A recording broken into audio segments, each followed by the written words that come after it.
Visit visa की fees कैसे जमा करवानी है, मेडिकल इंश्योरेंस की फीस कैसे जमा करवानी है, विजिट वीजा को एक्सटेंड कैसे करना है और मेडिकल इंश्योरेंस को अप्लाई कैसे करना है, चार चीजें इस वीडियो में मैं आपको क्लियर कर रहा हूं। बिस्मिल्लाहिर्रहमानिर्रहीम, अस्सलाम वालेकुम, वेलकम टू सऊदी इन्फो और मैं हूं मोहम्मद कबीर।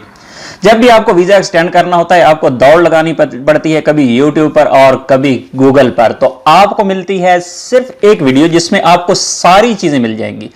आपको कहीं फीस देखने की जरूरत नहीं है, कैसे फीस आपने पे करनी है, कैसे आपने वीजे को एक्सटेंड करना है, कैसे आपने मेडिकल इंश्योरेंस अप्लाई करनी है और कैसे मेडिकल इंश्योरेंस की फीस पे करनी है। कुछ भी कहीं भी जाने की जरूरत नहीं है। इसी वीडियो में आपको चार की चार चीजें मिलने वाली हैं और मेडिकल इंश्योरेंस वो भी सबसे सस्ती वाली, क्योंकि इससे पहले मैं एक वीडियो बना चुका हूं तकाफुल अल राजी पर, जो कि मैंने खुद मेडिकल इंश्योरेंस करवाई थी इससे पहले। वो उस वक्त सस्ती लगी थी मुझे, लेकिन क्या हुआ कि आप जैसे एक दोस्त ने मुझे बता दिया कि इससे भी सस्ती इंश्योरेंस यहां पर मौजूद है, वो है अलाइड कॉर्पोरेशन।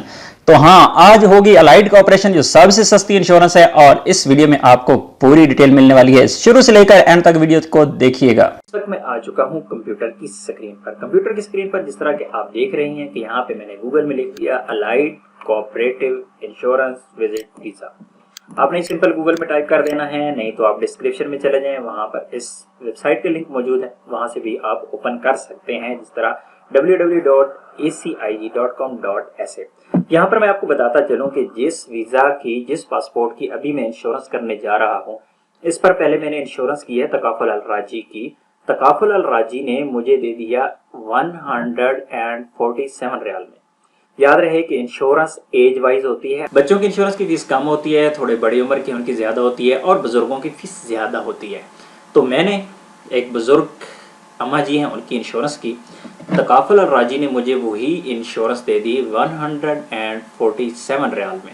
लेकिन जब मैं गया अलाइड इंश्योरेंस पे, तो अलाइड इंश्योरेंस में मुझे दे दी टोटल 39 रियाल में। यानी कितनी बचत हुई मुझे? 108 रियाल की एक पासपोर्ट पर। और अगर आपकी फैमिली और आपके बच्चे हैं और 3 से 4 फैमिली मेंबर्स हैं, तो आप सिर्फ इंश्योरेंस में ही 400 रियाल तक बचा सकते हैं। मुझे फॉलो करते रहिए। जिस तरह मैंने आपके सामने लिंक ओपन किया, पहले वाले लिंक को आपने ओपन करना है और आपके सामने ये वाली वेबसाइट ओपन हो जाएगी, ACIG। तो सबसे पहले राइट साइड पे आपके यहाँ पर आएंगे तो यहाँ पर आपके सामने आ जाएगा एक्सटेंड विजिटर इंश्योरेंस पॉलिसी। इसको आपने ओपन कर लेना है। इसको ओपन करेंगे तो आपके सामने इस तरह का पेज ओपन होगा। यहाँ पर टॉप लेफ्ट पे इंग्लिश का ऑप्शन है, यहाँ इंग्लिश सेलेक्ट कर लें। इंग्लिश सेलेक्ट करने के बाद यहाँ पर आप देंगे पासपोर्ट नंबर। मैं यहाँ पर फर्जी पासपोर्ट नंबर दे रहा हूँ क्योंकि यहाँ पर मैं कुछ डाटा हाइड करने जा रहा हूँ, क्योंकि पर्सनल डाटा। याद रहे कि पासपोर्ट नंबर में, वीज़ा नंबर में या किसी भी तारीख में किसी भी चीज़ में आपने मिस्टेक नहीं करनी। अगर आपने मिस्टेक कर दी तो आपकी इंश्योरेंस आपको सद्दाद नंबर दे देगी कि ये फीस जमा करवा दें। फीस आप जमा करवा देंगे तो आपकी जो इंश्योरेंस होगी, आपकी इंश्योरेंस अपडेट नहीं होगी, वेबसाइट पर CCIG की वेबसाइट पर जाकर अपडेट नहीं होगी और आपका वीज़ा एक्सटेंड नहीं हो पाएगा। आपको प्रॉब्लम का सामना करना पड़ सकता है। इसलिए याद रखिएगा, यहाँ पर इंश्योरेंस आपने अपडेट करनी है तो पूरे ध्यान के साथ। मैंने पासपोर्ट नंबर यहाँ पे दे दिया। पासपोर्ट नंबर देने के बाद यहाँ पर मैंने वीज़ा नंबर टाइप करना है। वीज़ा नंबर में फर्जी टाइप कर रहा हूँ। ये इसलिए मैं फर्जी टाइप कर रहा हूँ ताकि आपको पता हो कि वीज़ा नंबर या पासपोर्ट नंबर आप गलत भी दे देते हैं तो ये वाली वेबसाइट उसे एक्सेप्ट कर लेती है। यहाँ पर एक्सटेंशन ऑफ डेज है, मैं 90 डेज, क्योंकि ये मल्टीपल वीज़ा है, मैं 90 डेज यहाँ पर मैंने सेलेक्ट किया और इसको मैं कर देता हूँ यहाँ पर प्रोसीड।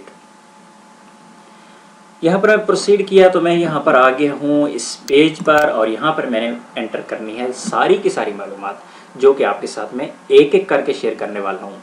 याद रखिएगा, तमाम का तमाम डाटा कोशिश करें कि अपने अबशिर अकाउंट से लें।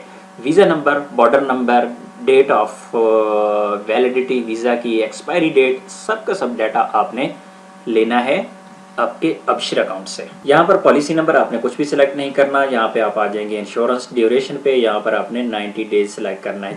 चाहे आपका वीज़ा 30 डेज का है यानी सिंगल एंट्री वाला है या मल्टीपल एंट्री वाला, आपको इंश्योरेंस 90 डेज की करनी है। यहाँ पर मैंने इससे पहले एक बंदे से इंश्योरेंस की थी जिसकी 30 डेज का वीज़ा था, लेकिन वो एक्सटेंड नहीं हो पा रहा था, उसे 90 डेज की इंश्योरेंस करनी पड़ी। तभी हो सकता है पहले में कोई प्रॉब्लम हुई हो। अगर आपका एक्सपीरियंस है, क्योंकि सिंगल एंट्री का मेरा इस तरह का एक्सपीरियंस नहीं हुआ 1 महीने वाले का, अगर आपका एक्सपीरियंस है तो आप ज़रूर बताइएगा कि यहाँ पर 30 डेज़ अगर मैं कर दूँ तो क्या चल सकता है, लेकिन मेरे ख्याल में नहीं चल सकता। इसी तरह है वीज़ा वैलिडिटी। वीज़ा वैलिडिटी आपने यहाँ पे 90 डेज सेलेक्ट करना है अगर आपका मल्टीपल वीज़ा है, और अगर आपका है सिंगल एंट्री वीज़ा तो आप यहाँ पर करेंगे 30 डेज। उसके बाद आपने यहाँ पर मोबाइल नंबर दे देना है। मोबाइल नंबर आपका जो अपना मोबाइल नंबर है, यूज़ कर रहे हैं कोई भी मोबाइल नंबर आप यहाँ पर दे सकते हैं। इसके बाद आप आ जाएंगे यहाँ पे नेशनलिटी पे।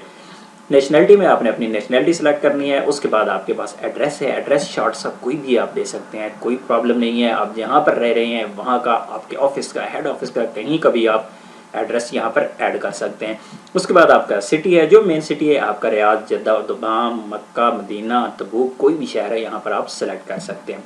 उसके बाद जिप कोड है, सिंपल है जिप कोड। आप गूगल में जाएँ, वहाँ पे सर्च करें रियाद जिप कोड, वहाँ पे आप सर्च करें जद्दा जिप कोड, वहाँ से उठाएं, यहाँ पे आप सिंपल सब यहाँ पे आप पेस्ट कर दें, कोई टेंशन नहीं है। यहाँ पर पीओ बॉक्स है, सिंपल जाएं, गूगल में जाएं, रियाद लिखें, रियाद पीओ बॉक्स। अगर आपको पीओ बॉक्स एग्जैक्ट पता है ठीक है, नहीं पता सिंपल जाएं वहाँ पे कोई भी पीओ बॉक्स उठाएं और यहाँ पर आपके पेस्ट कर दें। उसके बाद है आपके पास मैरिटल स्टेटस क्या है, मैरिड है, अनमेरिड है, डिवोर्स्ड है, कुछ भी है, आप यहाँ पर सिंगल हैं सेलेक्ट करें। नेक्स्ट ऑप्शन पे चले जाएं, यहाँ पे है ईमेल। आप अपनी ईमेल आईडी दे दें, आपको काम आएगी ईमेल आईडी। आपको ईमेल पे एक नोटिफिकेशन आ जाएगा। उसके बाद है ई नंबर। ई नंबर का बहुत इश्यू चल रहा है। जितने भी नए वीज़े आ रहे हैं इस वक्त, पहले ई नंबर होता था आपके वीज़ा पेज पर ई नंबर लगा होता था, लेकिन अभी मैं आपको दिखा रहा हूँ कि ई नंबर कहाँ लगा होता है। तो ये आज ही मुझे किसी ने एक पासपोर्ट सेंड किया है, उनको ई नंबर नहीं मिल रहा था, और यहाँ पर आपके सामने ई नंबर है। ई से स्टार्ट होता है, E96 जो भी है आपका फ्रंट पेज पासपोर्ट का, उस पर ई नंबर लिखा होता है, वो वाला ई नंबर आपने एंटर कर देना है।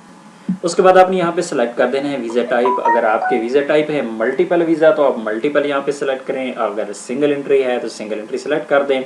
उसके बाद इसको छेड़ने की ज़रूरत नहीं है, ये ऑटोमेटिकली ऐसे ही आ जाएगा। और उसके बाद है बॉर्डर नंबर। बॉर्डर नंबर जिस तरह मैंने आपसे पहले कहा कि आप अबशिर पे जाएँ, वहाँ पर अपना बॉर्डर नंबर ले लें और बॉर्डर नंबर यहाँ पर एंटर कर दें। उसके बाद है आपके पास बेनिफिशरी नेम, यानी आपका अकाउंट नंबर। आपने अपना अकाउंट नंबर यहाँ पर ऐड करना है। अकाउंट नंबर ज़रूरी है, आप अकाउंट नंबर अपना यूज़ करें, किसी दोस्त का, किसी भाई का, किसी का भी आप यहाँ पर अकाउंट नंबर दे सकते हैं, लेकिन अकाउंट नंबर ज़रूरी है कि आपके पास उसका IBAN भी होना चाहिए। IBAN नंबर यहाँ पर आप एंटर करेंगे। याद रहे कि यहाँ पे SA है, SA के बाद इसके 2 डिजिट ऐड करने हैं आपने, और फिर पूरे का पूरा आपका अकाउंट नंबर यहाँ पर ऐड हो जाएगा। आपका बेनिफिशियरी नेम यहाँ पर हो जाएगा।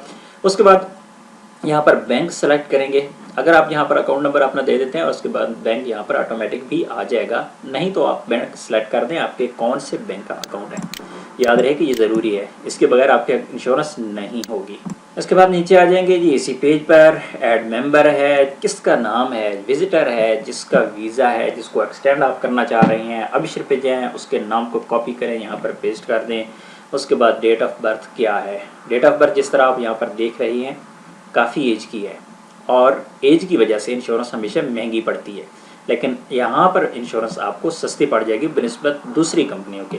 उसके बाद जेंडर है, फीमेल है, मेल है, यहाँ पर आप सेलेक्ट कर दें। और उसके बाद क्या कोई हादसा हुआ है, किसी किस्म की कोई डिसेबिलिटी है, माजूरी है, प्रेगनेंसी है, कुछ है, सब कुछ नो कर दें, नो कर दे जाएँ। अगर प्रेगनेंसी है तो यहाँ पर सेलेक्ट कर दें यस, लेकिन अगर सेलेक्ट करेंगे तो आपकी इंश्योरेंस थोड़ी सी महंगी हो जाएगी, बस ये फ़र्क पड़ेगा। तो इसलिए बेहतर है कि आप इसको no no no no no no no no कर दें। उसके बाद इसको आप कर दें सबमिट। ओह वाह, कमाल हो गया। ये तो हो गई 41 रियाल और प्रीमियम है, और ये टैक्स है, और टोटल रहेगी 43 रियाल में। इसी तरह के मज़ीद वीडियोस और अपडेट्स हासिल करने के लिए आप हमें ज्वाइन कर सकते हैं फेसबुक, इंस्टाग्राम, ट्विटर और व्हाट्सएप ग्रुप पर भी, लिंक्स डिस्क्रिप्शन में मौजूद हैं। यहाँ पर एक दफ़ा नज़र ज़रूर दौड़ा लीजिए, किसी किस्म की गलती ना हुई हो, कोई मिस्टेक हुई है तो आप इसको यहाँ पर कैंसिल कर सकते हैं। मैं इसको कैंसिल नहीं कर रहा क्योंकि सारी की सारी इन्फॉर्मेशन ठीक है, और मैं इसको यहाँ पर कर रहा हूँ कन्फर्म एंड प्रोसीड। यहाँ पर वो मुझे कह रहा है कि ऑनलाइन ECIE.com.SA वो ये कह रहे हैं कि आपका पॉलिसी नंबर ये है, और आपकी जो कॉस्ट है वो 43.31 रियाल है।